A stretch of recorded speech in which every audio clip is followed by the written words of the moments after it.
ಮುಖ್ಯಮಂತ್ರಿಗಳನ್ನ ಸ್ವಾಗತ ಮಾಡತಕ್ಕಂಥ ವೇಳೆ ಗಲಾಟೆ ಬಗ್ಗೆ ಮರಿಗೌಡರು ಸ್ಪಷ್ಟನೆ ಕೊಟ್ಟಿದ್ದಾರೆ. ತಮ್ಮ ಮೇಲೆ ಆದಂಥ ಗಲಾಟೆಗೆ ಮರಿಗೌಡರು ಬೇಸರ ಮಾಡಿಕೊಂಡಿದ್ದಾರೆ. ಇಲ್ಲಿ ನೋಡಿ, ನಾನೇ ಬ್ಲಾಕ್ ಅಧ್ಯಕ್ಷರಿಗೆ ಹೇಳಿಬಿಟ್ಟು ಜನರನ್ನ ಸೇರಿಸಿದ್ದೆ. ಅವತ್ತು ವರುಣಾ ಕ್ಷೇತ್ರದ ಕೆಲ ಮುಖಂಡರು ನನ್ನ ಮೇಲೇ ಮುಗಿಬಿದ್ದುಬಿಟ್ಟು ಅವತ್ತು ಸಿದ್ದರಾಮಯ್ಯ ಅವರ ಸ್ಥಿತಿಗೆ ನೀವೇ ಕಾರಣ ಅಂತ ಮರಿಗೌಡರು, ಅಂದರೆ ಮರಿಗೌಡ ಆಗಿರ್ತಕ್ಕಂಥ ನನ್ನ ಮೇಲೆ ಅವತ್ತು ಮಾತಾಡಿಬಿಟ್ರು ಎಲ್ಲರೂ ಕೂಡ. ಭಾಸ್ಕರ ಎಂಬ ಮುಖಂಡ ನನ್ನನ್ನು ಹೊಡೆಯೋಕ್ಕೂ ಬಂದುಬಿಟ್ಟಿದ್ದ ಅವರು. ಇದರಿಂದ ನನ್ನ ಮನಸ್ಸಿಗೆ ತುಂಬ ನೋವಾಯಿತು. ನನ್ನ ಮೇಲೆ ಹಲ್ಲೆಗೆ ಬಂದುಬಿಟ್ರಲ್ಲ ಇವರು. ನಮ್ಮ ಪಕ್ಷದವರೇ ತೇಜೋವಧೆ ಮಾಡ್ತಾ ಇದ್ದಾರೆ, ಇಲ್ಲಿ ನನ್ನ ಮೇಲೆ ಇಲ್ಲ ಸಲ್ಲದ ಆರೋಪವನ್ನು ಮಾಡ್ತಾ ಇದ್ದಾರೆ. ತಮ್ಮ ಮೇಲೆ ಗಲಾಟೆ ಆಯ್ತಲ್ಲ, ಈ ಒಂದು ವಿಚಾರಕ್ಕೆ ಮರಿಗೌಡರು ಬೇಸರವನ್ನು ಹೊರಹಾಕಿದ್ದಾರೆ. ಜಿಲ್ಲಾ ಕಾಂಗ್ರೆಸ್ ಅಧ್ಯಕ್ಷರಾದಂಥ ವಿಜಯಕುಮಾರ್ ನನಗೆ ಫೋನ್ ಮಾಡ್ತಾರೆ.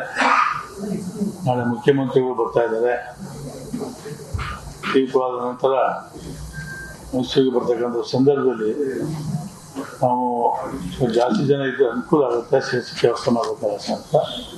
ಅಂದ ತಕ್ಷಣ ನಮ್ಮ ಬ್ಲಾಕ್ ಅಧ್ಯಕ್ಷರಿಗೆ ಫೋನ್ ಮಾಡ್ತೀನಿ, ಮೆಸೇಜ್ ಹಾಕಿ ಎಲ್ರಿಗೂ ಅಂತ. ಆ ಪಂಚಾಯತಿಗೆ ಹೇಳಿ ವಾದ್ಯ ಗೀತೆ ಎಲ್ಲ ರೆಡಿ ಮಾಡ್ಕೊಂಡು ಸಾಗಬೇಕಾದ್ರೆ ಸ್ವಾಗತಿಸಬೇಕು ಅಂತ ಹೇಳ್ತೀನಿ. ಹಾಗಾಗಿ ನಾನು 10 ಗಂಟೆಗೆ ಹೋದಾಗ ಎಲ್ಲರೂ ಕೂಡ ಬಂದಿರ್ತಾರೆ.